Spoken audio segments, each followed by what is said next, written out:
కళ్యాణ కథమ్మ అందరూ కూడా ఒక్కసారి గోవిందనామ స్మరించాలి.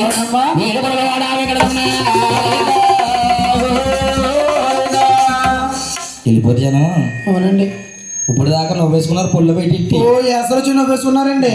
ఎంకమ్మ కథ వచ్చినట్టు నీరసాలు వచ్చేసినాయి. కథ వచ్చినట్టు ఎవరంటలేదు కడక బాబా వాళ్ళు వచ్చారు ఇంట్లో వాళ్ళు కూర్చున్నారు. మరి వాళ్ళ మొక్కు కదా. అవునండి. వాళ్ళ మొక్కలు చెల్లించుకోవాలి కదండి. మరి పైన పేడ కింద మంచం ఎదురు చూస్తుంది గురించి నాయన వెంకటేశ్వర స్వామి కళ్యాణ కదండి.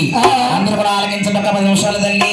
శ్రీ వెంకన్న బాబుదమ్మ మాది నివ్యసాయన భూమి దిగువాది వర్ణానికి రాజు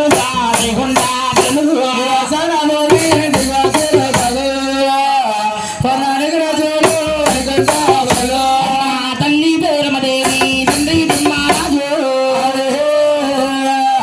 తల్లికి ఏడుగురా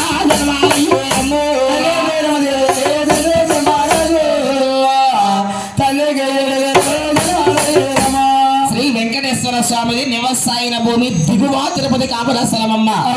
వెంకన్న బాబు వర్ణానికి సూర్యవంశరాజులట. వెంకన్న బాబు ఇంటి పేరు ఎన్నికల వారు అంటారండి. వెంకన్న బాబు ఇంటి పేరు ఎన్నికట వారు. తులసి నామము కాశీ గోత్రం అండి. కాశీ గోత్రమట. మహానుభావుడు తల్లి గారి పేరు రారమ్మదేవి గారు. తండ్రి గారి పేరు ధర్మరాజు గారు. నివాస స్థలమునందున 7 అబ్బాయిలు పుట్టారు. 7 అబ్బాయిలు కూడా ఎక్కడెక్కడ పుట్టారు, ఏ దశలో వెలిసి పుట్టారు మరి ఎంచి పాడాలి. సభా పూజలు కూడా ఆలకించారమ్మా. 2-3 తప్పించేస్తారా అందగారు పొద్దున 5 ఏళ్ళు తగ్గింటారండి. పక్కనే వింటారంట వీళ్ళు వింటారండి. అంటారు వింటారమ్మా. అసలు పిల్లలు గురుగారు చుట్టాలని తక్కువ మహానుభావులు 7 అన్నదమ్ములు కూడా ఎక్కడెక్కడ పుట్టారు ఇచ్చి పరిశీలించాలి. సభా పూజలు ఆలకించండమ్మా. తులసూరు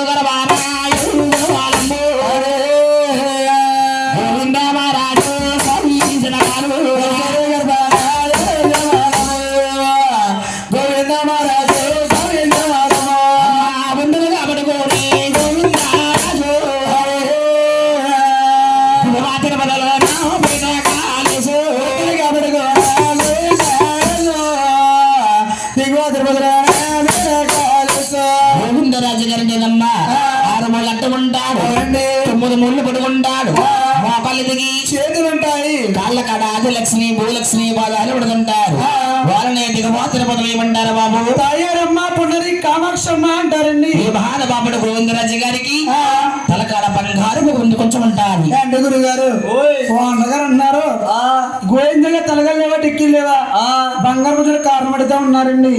ఆయన గోవిందరాజు గారికి తలకాడ బంగారు కొంచెం ఉండడానికి కారణం ఉందమ్మా.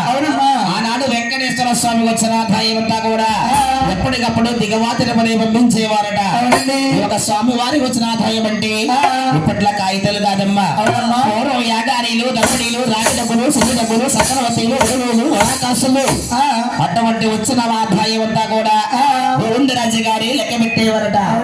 ఈ స్వామి వారికి వచ్చిన ఆదాయాన్ని కొలవలేక కొలిసి కలిసిపోయి చెరువు సమట్ల పట్టేసి ఆ కొలిసే బంగారపు కొంచాన్ని తలగడిగా పెట్టి మురిగిపోయాడు. అటువంటి మహానుభావుడు జగదేవ వీరుడు గోవిందరాజు గారికి బంగారపు కొంచెం కారణం అన్నారు. చూసుకుంటాడు గారు గోవిందరాజు పట్నం వెళ్ళారా? ఆయన ఏదో అట్లా ఉండిపోడు మొత్తం పొడుకున్నాడే. నేను ఇంకా వెళ్ళారమ్మా మీరు గోవిందరాజు పట్నం వెళ్ళారా?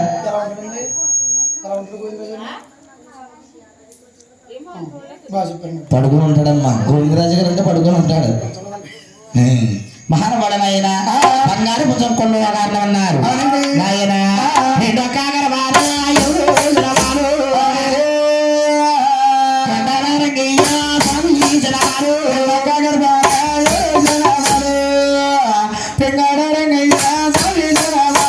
అదే శ్రీకాకుళం జిల్లాలో ఉన్నది పెండాడని గ్రామం అంటారు. అటువంటి పెండాడని గ్రామంలో గర్భవసాని పెండడ రంగనాయకుల వారు జన్మించారు.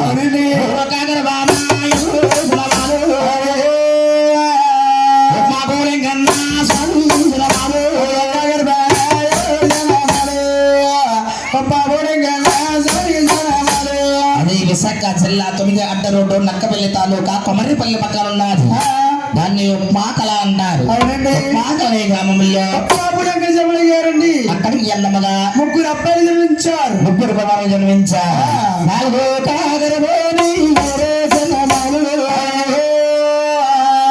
గండాపురంగానే స్వామి జనమాలు కాగరబోని ఎవరో జనమాలు పెనబోడి కన్నా స్వామి జనమాలు. తెలుసమ్మా ఎవరికైనా బెండపూడి అంటే బెండపూడి ఎక్కడ తెలుసమ్మా ఎక్కడ ఉంది అన్నవరం వెళ్తుంటే ఎడమ చేతి భాగంగా ఉండాలి వస్తుంటే కుడి చేతి భాగంగా ఉండాలండి. ఉత్తర కొండల్లో వెలిసి పుట్టాడు బెండపూడి సాధువు గారండి. ఈ బెండపూడి సాధువు గారికి ఎనమండుగురు భార్యలు. అమ్మ గుండో 5 గుండె అండి గురుగారు మా నరసింహుడు ఉన్నాడా చేసుకున్న భార్యను పోసిన పొద్దున ముగ్గం కొన్నాడు చేసి వెంకట ఎరుకున్నాడు అన్నాడు. సాయంత్రం సంబరాలకు వస్తున్నాడు. ఎనమండి పన్నెల పోయిందని మహానుభావుడు. చేసుకో ఆయన ఎనమండుగురు భార్యలు ఉండడం వాస్తవం తల్లి. దేవాన దేవుడు భగవంతుడు కాబట్టి ఎనమండుగురు భార్యలు ఉండడం వాస్తవం అమ్మ. ఒకే రాజ్య కూతురు తల్లి. అటువంటి మహానుభావులు గర్భవాసాన్ని బెండపూడు సాధువు గారు జన్మించారు. ఆయన అయ్యో కాగరబాన ఎవరో జనబాలము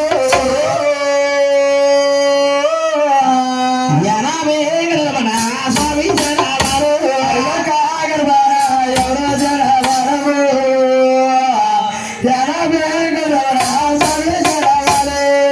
యానం అంటే తెలిసింది పోనీ యానం తెలుసండి. ఎలా తెలిసింది తెలుసండి ముందనమండి ఇలా కొట్టి ఇలా తిప్పుతాను ముందు ముందనమంటే ఆడకూడదు పోతుంది ఇప్పుడు అలా తాగేసి తినేసి కొండలో పెంచావు కొండ. మొందనం కాదు బాబు, దాన్ని ప్రాంచి అనమంటారమ్మా. అంటే ద్రాక్షాలకి 18 పడల చెరువులో ఉంది ప్రాంచి అనమంటారు బాబు. యానపెక్కనంటే నీ గోత్రం వాడే మా గోత్రం వాడండి. ఆరదన్నాదములది ఒక లెక్క. నీ యానపెక్కన కల్లాసిన తేడా ఉంది బాబు. ఏమిటండి? లేవు నా స్వామి నీకు సల్లాలేవు ఏమేమి లేవు గత్రైపోకు. నీకు తల్లు మల్లు లేవు పావాలు లేవు అయ్యాన సోమానికి సలోరేవు తలమాలు రేవు సనాలు రేవు నీకు తల్లు మల్లు లేవయ్యా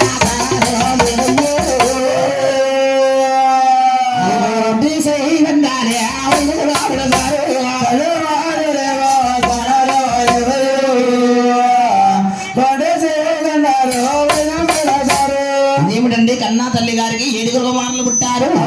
6 తల్లి మల్లు దాని జపాలున్నాయి. యానబెంగకు లేకపోతే కారణం పెట్టుకోవచ్చమ్మా. అమ్మా కూర్చొని పడిపోతావు. నువ్వు పడుకో అనుకో. అదేం కోరుకుంటలేదు కథ చూడరా యానబెంగనికి తల్లి మల్లు దాని జపాలను కారణం పడుతుంది తల్లి.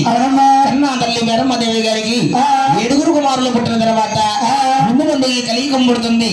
కలియుగంలో ఈ మానవులు పడతారు. 7 కుమారులు కూడా దేవుళ్ళుగా గుర్తింపబడాలి. అలాగని మహాతల్లి శుద్ధ ఏకాదశి నాడమ్మ కట్టిగా ఉపవాసం పెట్టిందట. ఎంత ఉప్మా పెట్టిందండి? అదే జీడిపప్పు ఏమన్నా బాగుంటుంది. అందులో గన్నేరుపప్పు గన్నేరుపప్పు వేసుకో మొత్తం బాగుంటుంది. ఉప్మా పెట్టిందండి ఉపవాసం అంటే. మరి ఏం పెట్టిందండి? బాబు ఇప్పుడైతే ఉపవాసాలు, అప్పుడైతే కట్టిగా ఉపవాసం. కట్టిగా ఉపాసం అండి. ఇప్పుడు ఉపవాసాలు ఉంటారు. నాకు ఇప్పుడు మంచిలాగా వచ్చాడు. తెల్లరి కట్టగా ఉప్మా చేసి తినేస్తున్నారు ఉపవాసం. పొద్దున ఉపవాసం ఉంది. సాయంత్రం 6 అయినప్పటికీ మళ్ళీ ఆ ఇడ్లీ ఆ ఇడ్లీ తినేస్తున్నారు ఉపాసం. పాలు. ఇప్పుడు ఉపవాసాలు. ఇప్పుడు ఉపాసాలు. ఆనాడు కన్నా తల్లి గారి గట్టిగా ఉపవాసం పెట్టిందట. అటు ముగ్గురు కూర్చున్నారు. ఇటు ముగ్గురు కూర్చున్నారు. మధ్యలో కూర్చున్నాడు యాన వెంకటరమణండి. యానపెక్కడ రమణ. కన్నా తల్లి గారు నోములు వస్తా ఉన్నారు. ఎవరండి? ప్రతి రోజు కన్నా తల్లి గారు 7 గంటలకే ప్రసాదం పెట్టేది.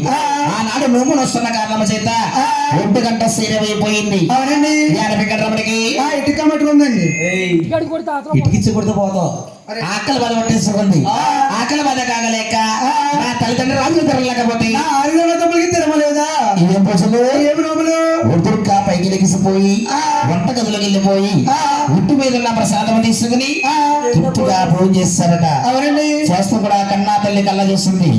ఓయి అనపెక్కడమనా 5వ వాడ నా గర్భవాసన బట్టి నా గడపవతలు పుట్టి కొట్ట కొట్ట మరి గడపతలు పుడతారమ్మా. ఆడి గడపేతలు పుట్టాడు.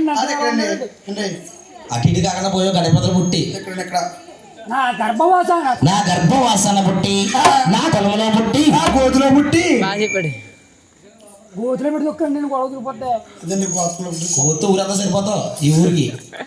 గోతులో పుట్టాను. దాకా మాసం మిగులుతావు ఇక్కడ చెయ్యరని నేరంలో చేసావు బాబు నా కులంలో గాని నా గోత్రంలో గాని నువ్వు ఉన్న దగ్గర కాదు అలాగని ప్రాంచీ దేశం పంపించేసిందట. అవునండి. ఎవరికి? మనకెళ్ళకండి. ఇక్కడ ఎవరు లేరులే, కొట్టేస్తారంటే చెప్పండి. వేటాడుకునే వారికి ఇచ్చిందట. అవునండి. వీళ్ళని జాతర గాయించి పిలుస్తారు. ఎలాగండి? మరకళ్ళు అంటారు, వడ్డీలు అంటారు, తల్లీలు అంటారు, అగ్నికుల క్షత్రియులు అంటారు. అవునండి. ఇటువంటి వేటాడుకునే వారికమ్మా ఐదో వాడిని యానపెక్కని పెంపించేస్తుందట. అవునండి. ఇస్తా కన్నా తల్లి గారు శాపనాగరం పెడుతున్నారు. ఎలాగా? యానపెక్కన్నా నీ ముందు నుంచి కుటుంబం నుంచి వెళ్తా పాసి ముఖముతో అయినా సరే కడుపు నిండా భోజనం చేసి బృందా భుజాన వేసుకుని నీ కుటుంబం నుంచి వెళ్తా నీ ఉద్దేశమే వైరంగా పెడతారు. 2 చేతులు జోడించబడితే నీకు మోక్షం లేదయ్యా. నీ అత్త పూజ, అత్తగారి పూజ. అత్తగారికి మాంగారికి పూజ అత్తగారు మాగారు పూజ చేసాం అనుకోండి ఆటో కొనిస్తారు. సైకిల్ దొక్కుతున్నారు నేను తీసేయాలి మీ ఆవుని పెళ్ళైన కొత్తలో చేయండి బాబు. అత్తగారికి మాంగారికి ఒక అరకం సొంగరం నడుద్ది. నువ్వు పెట్టింది అత్తగారు ఇంకా ఉన్నాయి తాగెట్టాను ఇప్పుడు కొత్తలండి.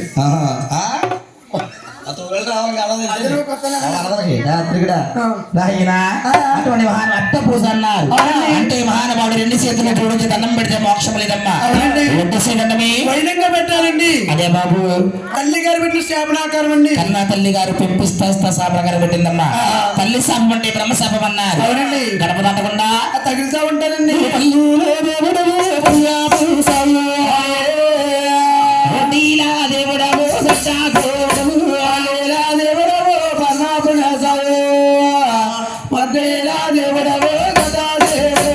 అక్కడికి అందమారైన 5 అబ్బాయిలు జన్మించారండి. 5 కుమారులు జన్మించారు.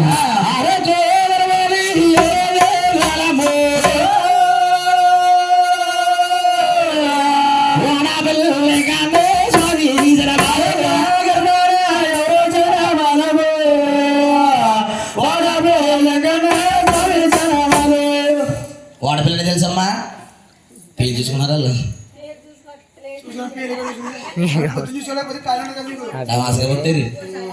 తెలుసమ్మా? మీ సిన్నారు ఎవరికైనా వాడపిల్లి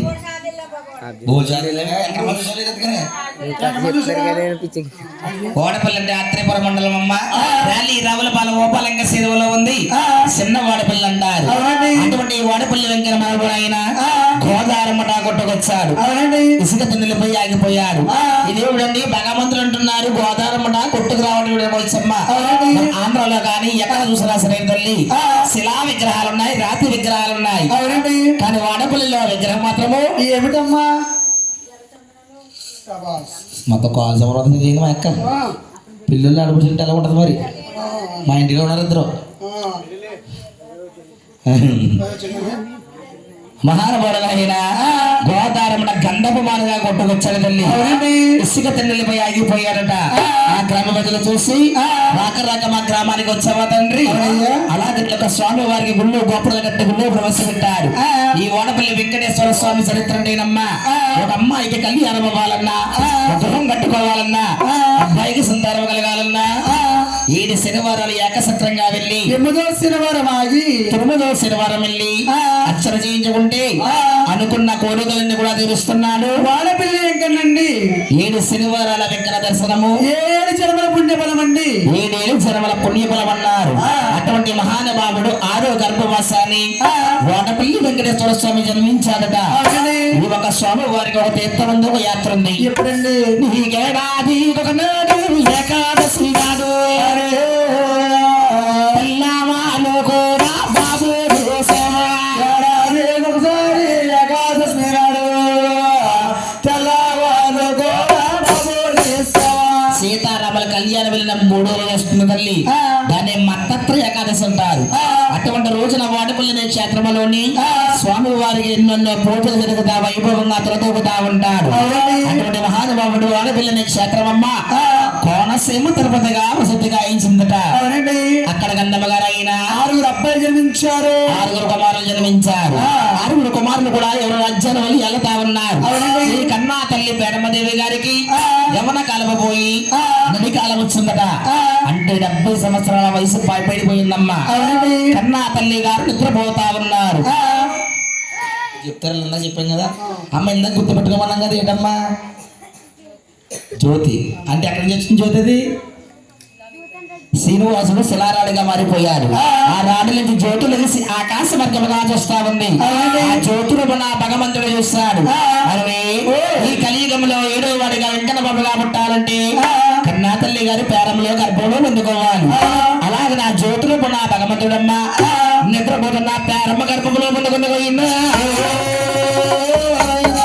ఈ గర్భములో నా జ్యోతికి ముడి యుగాలమ్మ ముందుగా కృతయుగమైంది త్రేతాయుగంలో రాముడయ్యి ద్వాపరాయుగంలో కృష్ణ పరమాత్ముడయ్యి ఈ కలియుగంలో ఈ భూమాంగులము తీర్చుకుని కన్నా తల్లి పేరమ్మదేవి గర్భవాసాని అంటే మా పిల్లి వారింటి వద్ద వెంకన్న బాబు ఎలా పెరుగుతున్నాడయ్యా